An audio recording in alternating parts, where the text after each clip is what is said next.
जय हिंद। इस वीडियो में हम समझेंगे कि बिजली घर में बिजली कैसे बनाई जाती है, कैसे ट्रेन से कोयला लाकर कोल यार्ड से उसे हम लोग बॉयलर में पहुंचाकर स्टीम बनाते हैं और टरबाइन के द्वारा अल्टरनेटर को घुमाकर हम करंट बनाकर भेज देते हैं। साथ ही इसमें वाटर साइकिल कैसे चलता है उसको समझते हैं। ये काफ़ी कॉम्प्लिकेटेड है, लेकिन इसमें एनिमेशन के द्वारा आपको काफ़ी ईजिली समझ में आ जाएगा।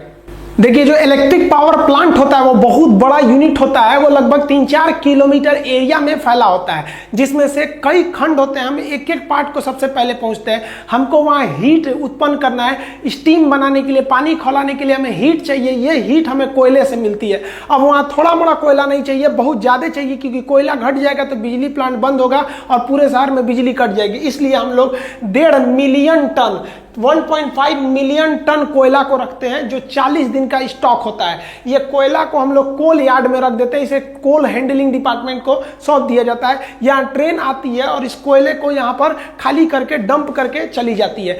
कोल यार्ड में जब ट्रेन पहुंचती है तो इस ट्रेन से कोयले को नीचे गिरा लिया जाता है और नीचे इसका स्टोरेज बना रहता है, जो पूरे प्लांट तक लेके जा सकता है। एक एक करके हर एक वैगन से कोयले को गिरा दिया जाता है, रिलीज करके नीचे स्टोरेज में। इसे खाली करने की कई विधियां होती हैं। देखिए क्या किया जाता है, जो कभी कभी जो बॉक्सेन वाले डिब्बे होते हैं जो ऊपर से खुले रहते हैं, उनको ले आया जाता है और उनकी कॉपलिंग को छोड़ा दिया जाता है, जिससे वो एक डिब्बे से दूसरे में पकड़े रहते हैं। और उसके बाद ये जो मशीन होती है, लिफ्ट मशीन, इसको पूरी तरह से उल्टा कर देती है, जिस वजह से इसमें का सारा कोयला थर्मल पावर प्लांट के कोल यार्ड में नीचे चला जाता है और नीचे इसे कन्वेयर द्वारा उठा लिया जाता है। फिर इसको ये मशीन जो है केवल इसी बॉगी को पकड़ती है और फिर सीधा रख देती है। फिर उसकी कॉपलिंग को कर दिया जाता है और इस ट्रेन को आगे के लिए रवाना कर दिया जाता है। तो कई विधियां द्वारा इस कोयला को कोल यार्ड में खाली किया जाता है। एक मशीन द्वारा उस गिराए गए कोयले को हम लोग उठा लेते हैं। जैसे ये मशीन देख रहे हैं, तो ये यहाँ से ऐसे उठा लेगा यहाँ से और इस पर गिरा देगा, ये कन्वेयर द्वारा, और ये इस पर गिरेगा ना तो इस रास्ते से ये आगे जा सकता है। यहाँ से कोयला उठाएगा और इसी कन्वेयर पे गिराएगा, इसके रास्ते ये यहाँ आके यहाँ गिरेगा और यहाँ से ये मशीन द्वारा आगे बढ़ जाएगा। कोल यार्ड से कोयले को उठाने के लिए बहुत ही बड़ी ये भारी भरकम मशीन का प्रयोग किया जाता है। ये काफी दूरी तक चल सकती है और इसके लिए एक ट्रैक बना होता है और ये अपने हाथ से कोयला उठा सकती है। इसका जो हैंडल होता है ये काफी दूर तक जा सकता है, अगल बगल के यार्ड तक, और ये मशीन को फिर आगे पीछे चलाया भी जा सकता है। ये ऊपर नीचे भी खिसक सकती है। देखिए, इस मशीन का जो अगला दांत होता है ना, वो आगे की ओर होता है। तो ये इस तरह से कोयले को उठा लेता है और इस साइड में ले जाके पटक देता है। आप देखिए, इधर जाएगा तो ये उठेगा और इस तरह से उठाते हुए जाएगा ये, और जब उस साइड का सर्किल चलेगा तो ये अपने ऊपर इस साइड में ले जाके कन्वेयर बेल्ट के ऊपर पटक देगा सारा कोयला। तो इधर से लोड होगा और इसी मशीन द्वारा उस साइड में अनलोड हो जाएगा। इस तरह से करने से आप यहाँ क्लोज लुक में देखिएगा तो ये नीचे से ऐसे उठा के ले आ रहा है और अपने ही पास गिरा ले रहा है। जैसे ये इधर से जाएगा और इस साइड में ले आके यहीं पर गिरा ले रहा है। जस्ट इसके नीचे आपका कन्वेयर बेल्ट जो इस पूरे कोयले को आगे भेजेगा और ये यहीं पे इसको डंप कर देता है। देखिए, यहाँ से ये निकल गया कन्वेयर बेल्ट पर। ये कन्वेयर बेल्ट पूरे प्लांट तक आगे की ओर कोयला को पहुंचा देता है, जहां तक इसको जरूरत है प्लांट में, चाहे वो कितना भी आगे प्लांट हो। तो किसी भी पावर प्लांट में कोल हैंडलिंग बहुत बड़ा एरिया होता है। कन्वेयर बेल्ट जो होता है, एक पट्टी होती है, दोहरी पट्टी, जो किसी रोटेटर पर घूमती रहती है। जैसे यहाँ हम कोई चीज को गिराएंगे तो ये इसी पर घूमते रहेगा। अब ये पट्टी यहाँ जाके अंदर हो गई है तो मटेरियल यहीं गिर जाएगा। तो एक ही पट्टी द्वारा हम इसको गिराते रहेंगे। अगर मान लीजिए इससे भी आगे ले जाना है तो एक और कन्वेयर बेल्ट यहाँ लगा देंगे, वो इससे भी आगे ले जाएगा। नहीं तो यहीं पे काम है तो यहीं पे छोड़ देंगे हम। तो ये कन्वेयर बेल्ट जोड़ के हम किसी भी चीज को बहुत आगे तक ले जा सकते हैं। ये जो कोयला होता है इसका कोई आकार ही फिक्स नहीं होता है। ये बड़ा भी हो सकता है, छोटा भी हो सकता है। तो इस कोयला को इस कन्वेयर बेल्ट के माध्यम से आगे भेजते हैं हम लोग क्रशर मशीन में।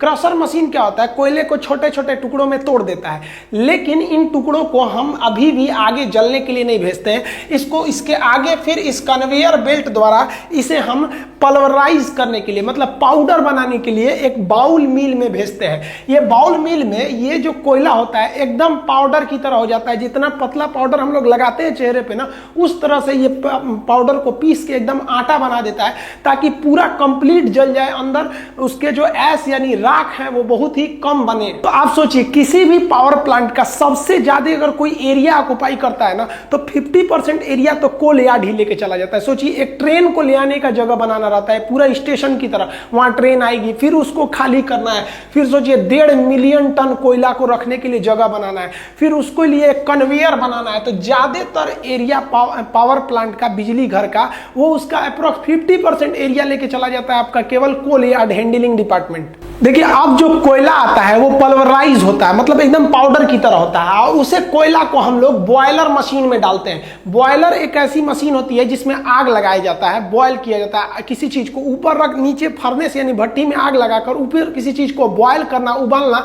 बॉयलर कहलाता है। तो इस बॉयलर में कभी भी हम लोग बड़े बड़े कोयले को नहीं डालते हैं, बल्कि वो पल्वराइज कोयले को डालते हैं पाउडर की तरह। जैसे इसमें पाउडर की तरह डालते हैं, ये कोयला यहाँ पर जलने लगता है।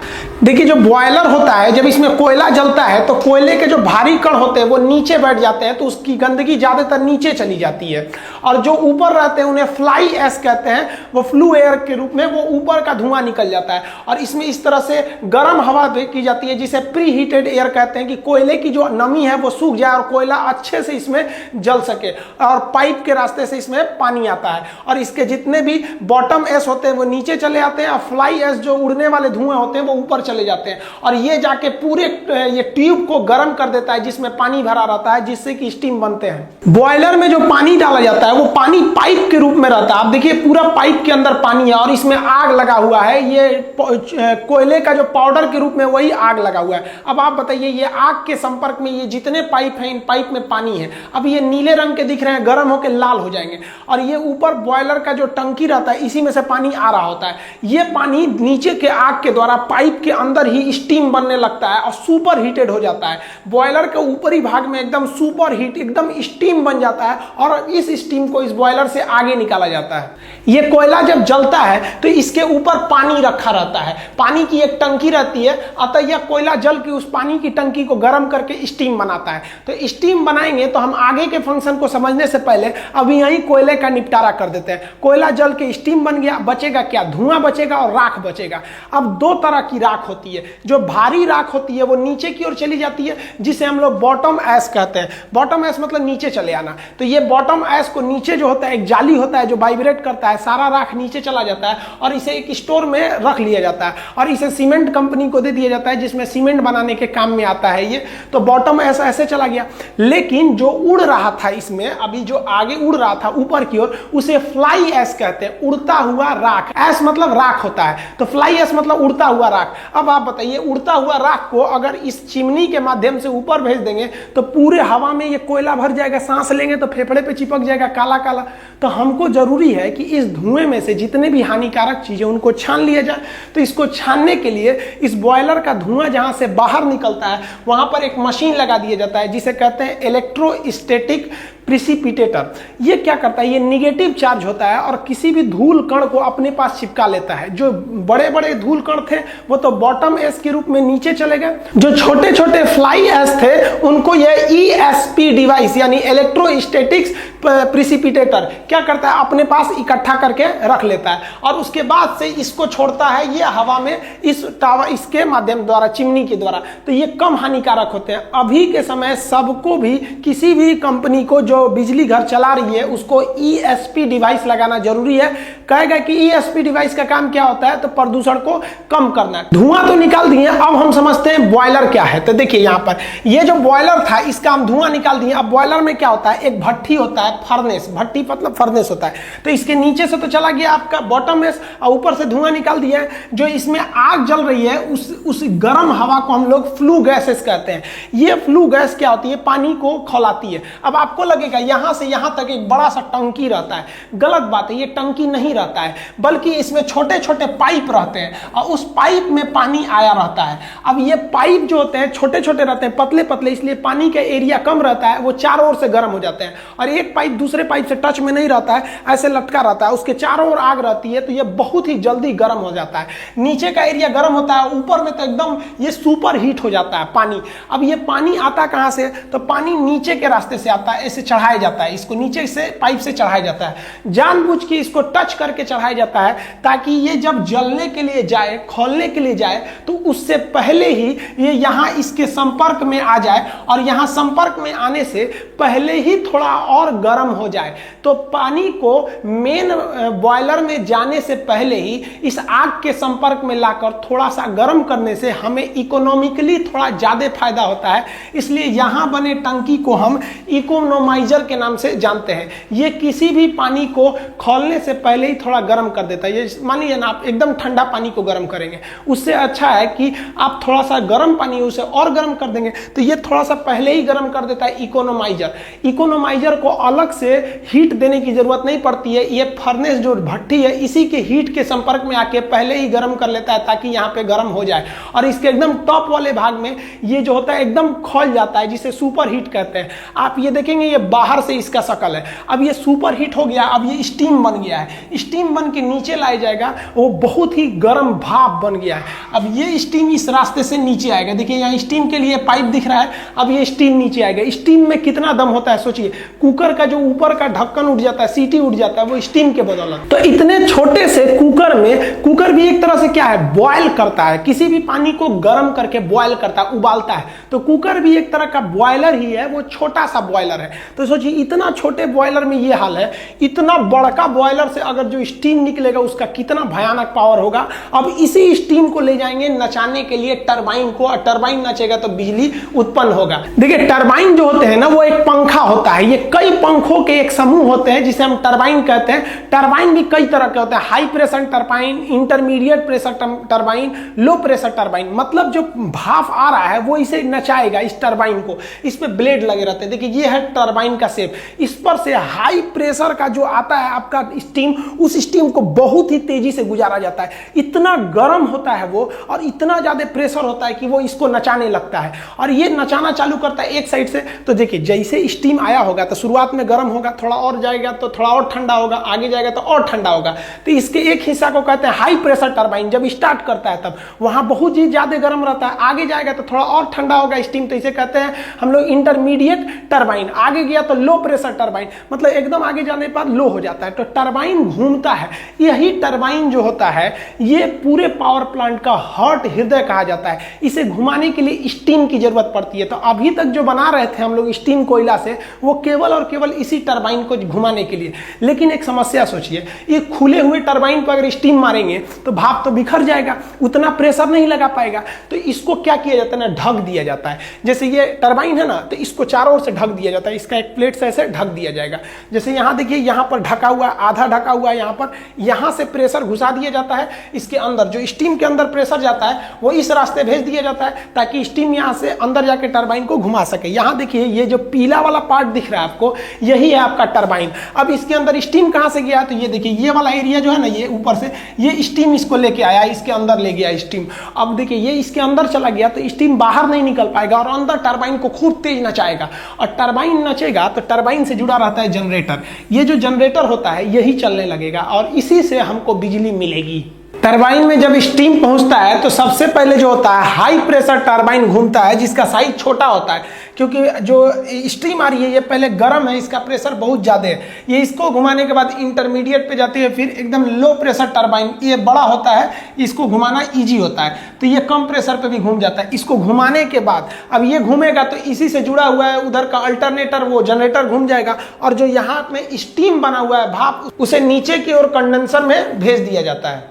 देखिए इस रास्ते से जैसे ही इसमें गर्म एकदम हॉट स्टीम पहुंचेगा, भाप पहुंचेगा, तो भाप में बहुत ज्यादा ताकत होता है, वो इसको नचाएगा। ये जैसे नचेगा तो जो इसके बीच का रॉड है जिसे शाफ्ट कहते हैं, इस शाफ्ट को इस जनरेटर के शाफ्ट से जोड़ दिया गया है। अब ये जनरेटर नचने लगेगा। अब ये काफी हैवी शाफ्ट है, ये जितना तेज नचेगा उतना ही तेज ये इस जनरेटर को नचाएगा। आप कहेंगे जनरेटर से बिजली मिलता है, घर पे भी तो जनरेटर चलाते हैं, तो सेम चीज तो घर पे भी करते हैं। यहाँ कोयला जला के कर रहे हैं और घर पे आप डीजल जला के करते हैं, लेकिन उसका पावर कम होता है, इसका पावर बहुत ज्यादा होता है। ये जनरेटर जो होता है ना आपके घर के बराबर होता है, इतना बड़ा जनरेटर होता है, तो नचाने के लिए ज्यादा एनर्जी की जरूरत पड़ती है। आप समझते हैं इस जनरेटर के अंदर क्या सिस्टम होता है। देखिए ओरेस्टेड नामक एक वैज्ञानिक थे, इन्होंने कहा था कि जब बहुत ही तेज करंट जाता है, बहुत हाई वोल्टेज का करंट जाएगा, तो उससे चुंबक पैदा हो जाएगा। आप देखे भी होंगे हाई वोल्टेज का जब करंट जाता है तो उसके अगल बगल में मैग्नेटिक फील्ड आता है, आपको खींच सकता है थोड़े दूर पर ही, उसे हम लोग वर्चुअल कंडक्टर भी कहते हैं, दूर से ही खींच लेता है।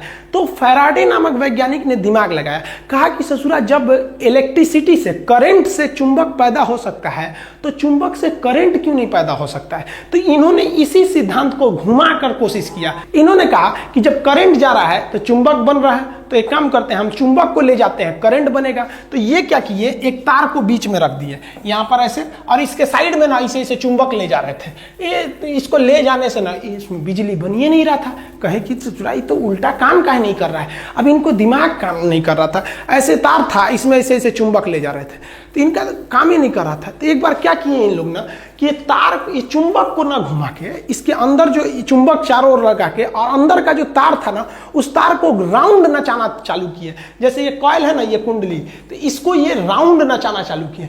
राउंड नचाने से ना यहाँ पे बिजली मीटर लगा के, अमीटर लगा के नाप लिया गया कि भाई करंट पैदा हो गया।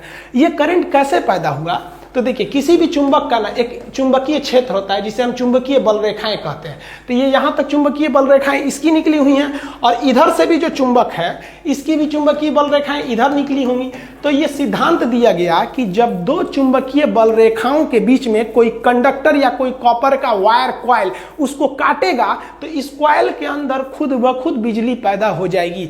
अतः ये दोनों एक दूसरे के पूरक सिद्धांत है। इन्होंने कहा कि बिजली से चुंबक पैदा होगा, तो इन्होंने कहा कि भैया चुंबक से भी बिजली पैदा हो जाएगा। ये होता है अल्टरनेटर। ये जो अल्टरनेटर और डायनेमो, इसका एक अलग चैप्टर होता है, इसको हम उसमें समझाएंगे। अभी आप मोटा मोटी यही समझिए कि जहां दो चुंबक रख देंगे उसके बीच में अगर आप किसी भी तार को इसे घुमाएंगे, अब बहुत हाई स्पीड में घुमाएंगे, तो वो जो चुंबक का जो ये जो बल रेखाएं थी वो बदल जाएंगी आपकी विद्युत में, और आपको तार पर बिजली की प्राप्ति हो जाएगी। तो जनरेटर के अंदर इसी को घुमाया जाता है। तो जितना जो टरबाइन लगाए थे वो टरबाइन का जो शाफ्ट था वो इसी से जोड़ दिया जाता है, टरबाइन को इससे जोड़ दिया जाता है। अब जो स्टीम आ रहा है वो नचाएगा टरबाइन को, टरबाइन नचाएगा इस कॉइल को, अब कॉइल क्या करेगा, इसके चुंबकीय क्षेत्र को इसके चुंबकीय क्षेत्र के बीच में घूमेगा तो उनके चुंबकीय क्षेत्र को काटेगा, इसमें बिजली उत्पन्न हो जाएगी, और यहां से आप वायर के रास्ते से ट्रांसमिशन लाइन से भेज सकते हैं आप बिजली को। तो यहां समझिए ये वाला जो एरिया है ये आपका क्या चीज है, टरबाइन है, इसमें ही वो घूम रहा है आपका टरबाइन, और ये जुड़ा हुआ है इस जनरेटर से। इस जनरेटर के दोनों ओर क्या रखा हुआ है, चुंबक है, उसके बीच में कॉइल को वो तेजी से घुमा रहा है। अब ये जो स्टीम आ गया रहता है, इसके अंदर जो भाप आई रहती है, वो भाप का टेम्परेचर 540 से 1000 डिग्री सेल्सियस गर्म रहता है, इतना टेम्परेचर रहता है। और वो भाप इतना ज्यादा दबाव बजाती है कि टरबाइन के एक ब्लेड पर 250 केजी का प्रेशर लगाती है। इतना भयानक, सोचिए 250 केजी का मतलब 4 आदमी के बराबर। एक पंखा पर अगर 4 आदमी के बराबर इसे मारा जाए लोड, ऐसे कितना तेज घूमेगा। तो इतना तेज प्रेशर से वो टरबाइन नचता है। अब ये टरबाइन आगे जुड़ गया रहता है इस जनरेटर से, जनरेटर को ही, जनरेटर के अंदर के भाग को हम लोग अल्टरनेटर कहते हैं। जैसे ये देखिए टरबाइन है, ये अंदर अंदर जुड़ा हुआ है इस वाले जनरेटर के हिस्सा से, ये अल्टरनेटर हो गया यहाँ पर। अब ये अल्टरनेटर जो होता है घूमता है 3000 आरपीएम, यानी राउंड पर मिनट, 1 मिनट में 3000 बार घूम जाता है, जिससे कि चुंबकीय फ्लक्स कटने लगते हैं और बिजली बनने लगता है। जैसे देखिए ये है आपका टरबाइन, इस टरबाइन में स्टीम आया होगा और वो स्टीम घुमाया होगा। ये है शाफ्ट, शाफ्ट उसको कहते हैं जिस पर कोई भी चीज घूम रही होती है। ये शाफ्ट के मदद से क्या होता है, ये टरबाइन जो होता है ये अल्टरनेटर से जुड़ा रहता है। अब ये टरबाइन को घुमाइएगा तो ये शाफ्ट भी घूमेगा, और ये शाफ्ट घूम के इस अल्टरनेटर को घुमाएगा, और इसके अंदर साइड साइड में है चुंबक, अब बीच में कॉइल घूमेगा, और उसके घूमने से पैदा हो जाएगी आपकी बिजली। देखिए जनरेटर के अंदर जो होता है एसी करंट उत्पन्न करने वाले जनरेटर को हम अल्टरनेटर कहते हैं। इसमें एक भाग जो होता है रुका रहता है, जो रुका रहता है उसे स्टेटर कहते हैं। आपको पता है अब इसके अंदर एक को नचाना पड़ेगा तभी इलेक्ट्रिसिटी पैदा होगी, तो जो नचने वाला भाग होता है उसे हम लोग कहते हैं रोटर। तो ये घूमेगा और ये स्थिर रहेगा। अब एक बात बताइए, इसको ऐसे खुला छोड़ देंगे, कोई घूमेगा तो करंट मार देगा, तो इसको साइड साइड में हम एक बॉडी कवर दे देते हैं। तो ये देखिए किस साइड में बॉडी कवर हो गया, एक इस साइड में हो गया, कवर हो गया। अब यहाँ एक चीज फंस जाता है, जैसे आप कवर करिएगा तो इसको जो घूमने वाला हिस्सा है, ये जो शाफ्ट है, इसको बाहर निकालिएगा। जैसे बाहर निकालिएगा तो ये इसके बॉडी से टच हो जाएगा, इसमें रगड़ करने लगेगा। तो हमको एक ऐसे चीज की चाहिए जो इसके बॉडी से टच भी हो जाए और रगड़ भी ना करे, तो इसके लिए इसमें बेयरिंग लगा लगा देते हैं। बेयरिंग डबल लेयर की होती है, जिसका बाहर का एरिया नहीं घूमता है वो बॉडी से चिपक जाएगा और अंदर का एरिया घूमेगा। तो अंदर का एरिया को इसके शाफ्ट से फंसा देते हैं और बाहर के एरिया को बॉडी से, तो ये बॉडी को पकड़े भी रहेगा और अंदर अंदर घूमते भी रहेगा। और इसको बंद कर देंगे तो ये अंदर वाला क्या होगा, नचेगा, और बाहर वाला स्थिर रहेगा। ये तो ये ब्लू कलर का ये इसका बॉडी है, अब ये नचने लगेगा। ये बेयरिंग देखिए, बाहर वाला स्थिर है, अंदर वाला घूमेगा, इस तरह से इलेक्ट्रिसिटी जनरेट हो जाएगी। और इस बिजली को क्या किया जाता है, बहुत ही हाई पावर के ट्रांसफार्मर को दे दिया जाता है। ये ट्रांसफार्मर को हम पावर ट्रांसफार्मर कहते हैं, इसे स्टेप अप ट्रांसफार्मर कहते हैं। ये ट्रांसफार्मर उस पैदा हुए बिजली को ज्यादा दूर तक भेजने के लिए इसके वोल्टेज को बढ़ाकर 2,20,000 वोल्ट यानी 220 kV से भी ज्यादा कर देते हैं। अब ये इस ट्रांसफार्मर पे डिपेंड है कि कितना वोल्टेज कर रहा है, और तब उसको क्या करते हैं, ये बड़े से ट्रांसफार्मर इसके पावर लाइन के द्वारा, ट्रांसमिशन लाइन द्वारा आगे की ओर भेज देते हैं। ये तो हम आपको इसके बारे में पूरी कंप्लीट जानकारी बता दी है कि कैसे बिजली को भेजा जाता है, इसका A to Z पार्ट आइए भेज दिया जाता है। इसीलिए जिस गांव में बिजली बनती है उस गांव के ट्रांसफार्मर से उस शहर को बिजली नहीं दिया जाता है। क्यों नहीं दिया जाता है, क्योंकि यहां से जो बिजली निकल रही है 2,20,000 वोल्ट पे निकली है, किसी के घर में दे दीजिएगा उड़ जाएगा, तो उसके घर को ना देके इसे दूसरे जगह ट्रांसफर कर दिया जाता है उस बिजली को। अब एक चीज आप सोचिए कि जो स्टीम बना था भाप, उसे पूरा भफवा कहां गया, भाप तो आया था इस टरबाइन के अंदर में, भाप गया कहाँ, निकला ही नहीं। तो ये भाप जो है अगर आप इसे ठंडा कीजिएगा तो पानी बन जाएगा, और इसी पानी को अगर हम वापस बॉयलर में भेज देते हैं हमें पानी की बचत हो जाएगी। तो क्या किया जाता है, ये जो टरबाइन घूम रहा होता है इसके नीचे एक बहुत बड़ा एक तो हम लोग बना लेते हैं कंडेंसर का टब बना लेते हैं, उसी में उस ट्यूब में ले जाके भर दिया जाता है इस भाप को, ताकि वो ठंडा हो जाए और दोबारा पानी बन जाए। तो इसके नीचे एक चेंबर रहता है जिसे हम कहते हैं कंडेंसर। वो कंडेंसर जो होता है इसे ठंडा कर देता है। ठंडा करने के लिए हम एक कूलिंग टावर का प्रयोग करते हैं। ये जो आप इसके ऊपर से देख रहे हैं ये धुआं नहीं निकल रहा है, जो भाप आया है वही निकल रहा है। तो एक बात बताइए, भाप को हवा में भेज दीजिएगा तो ये पानी बन जाएगा, तो फायदा क्या है। तो इसको हम लोग ठंडा करके दोबारा यूज कर लेते हैं इस कूलिंग टावर की मदद से। देखिए धुआं निकलता है इसके मदद से, ये है आपका चिमनी, ये जुड़ा रहता है आपका बॉयलर से, यहां से धुआं निकलता है, और ये जो है ना ये आपका कूलिंग टावर, ये ठंडा करता है उस भाप को। ये कैसे करता है तो समझिए ध्यान से, इसके नीचे का भाग आप देखिए जाली के समान है, इसमें से नेचुरली ठंडी हवा जाती है। अब ये किस प्रिंसिपल पे काम करता है, तो देखिए ये जो कूलिंग टावर है इसके दो हिस्से होते हैं। जो स्टीम आया है उस स्टीम को पाइप के माध्यम से इसके ऊपर चढ़ा देते हैं।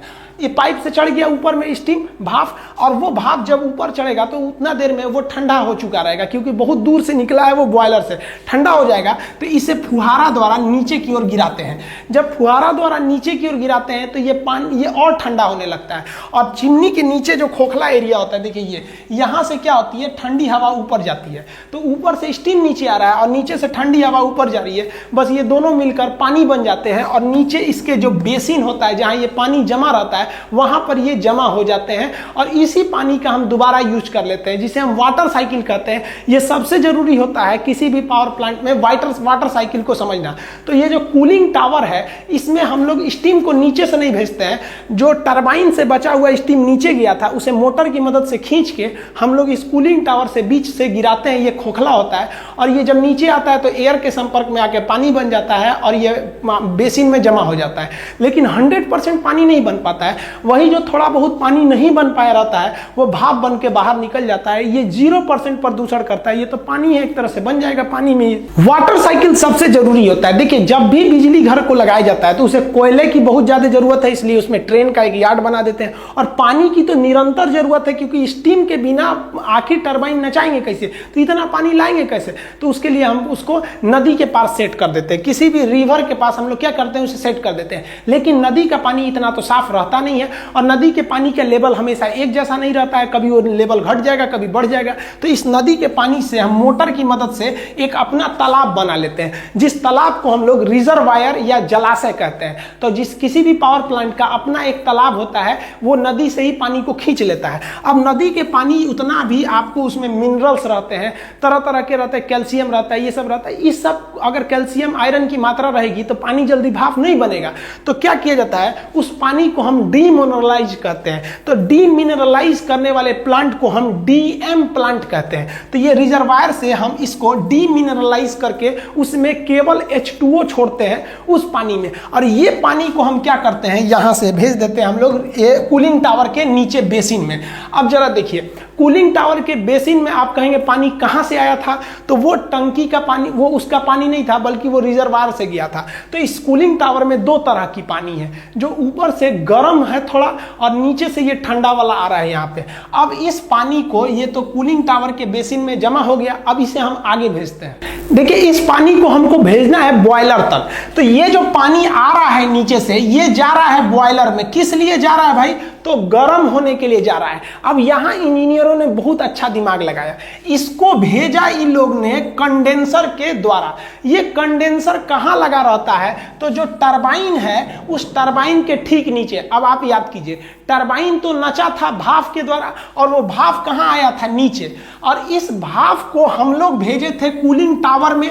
अब जानबूझ के इन दोनों पाइप को एक दूसरे के ऊपर सटा के भेजा जाता है, ताकि जो गर्म हवा निकली है ये जा रही है ठंडा होने के लिए। तो जब ये ठंडा होने के लिए जाएगा तो इधर से रिजर्वायर में होते हुए डीएम प्लांट से जो ठंडा पानी आ रहा है, ये ठंडा पानी इसके संपर्क में जैसे आएगा तो ये वाला जो आपका स्टीम है, इसी के संपर्क में आने से यहीं से पानी बनना चालू हो जाएगा, ताकि यहां जाकर पानी बनने में आसानी हो जाए। और साथ ही साथ ये जो पानी जा रहा है डीएम प्लांट से, ये बॉयलर में गर्म होने के लिए जा रहा है। तो इस गर्म स्टीम के संपर्क में आने से ये यहीं पर प्री हीट हो जाता है, थोड़ा पहले ही गर्म हो जाता है। तो हल्का सा तो ये यहीं गर्म हो गया। अब एक चीज ध्यान दीजिए, इसको हम लोग चाहते तो डायरेक्ट यहां से चढ़ा देते ऊपर की ओर, लेकिन ऊपर की ओर जानबूझकर नहीं चढ़ाया गया, क्योंकि डायरेक्ट पानी चढ़ाएंगे तो उस पानी का टेम्परेचर अभी भी बहुत ही ज्यादा ठंडा है, बहुत ज्यादा गर्म नहीं है।